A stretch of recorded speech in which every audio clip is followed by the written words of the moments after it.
Okay, this is a review of Webinars, a cookbook for educators by Nicky Hockly.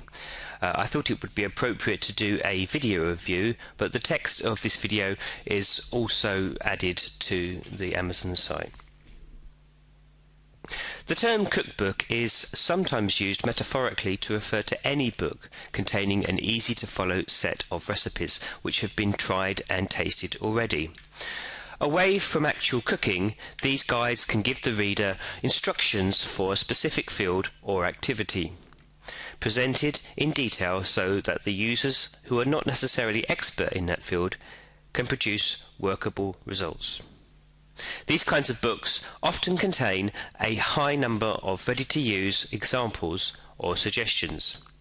Such is the case here in experienced practitioner Nicky Hockly's first ebook, part of a series of ebooks being published by The Round, an independent collective founded by Lindsay Clanfield and Luke Meddings, and operating outside of the usual publishing houses. The book, therefore, deliberately comes in ebook format only. As someone who's just begun to experience webinars as a guest and about to host my first one, this is an invaluable resource.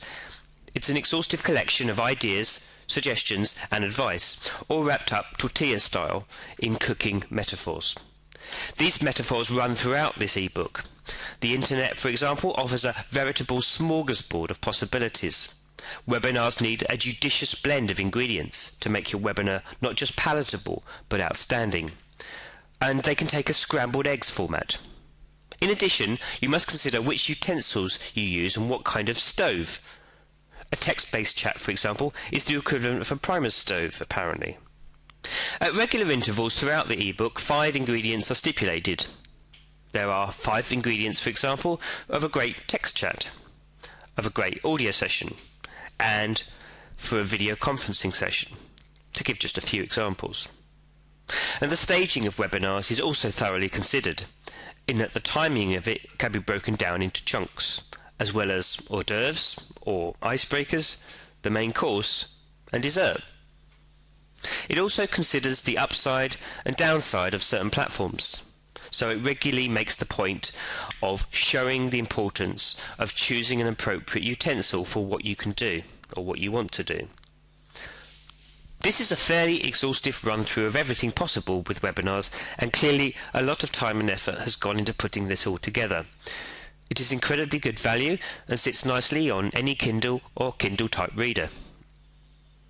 It rightly states that it is equally useful for the first-timer or the old webinar hand, and I will be using it as a guide as I begin to host webinars myself in the near future. There is so much here that, like any meal, you might want to break it down into more easily digestible chunks.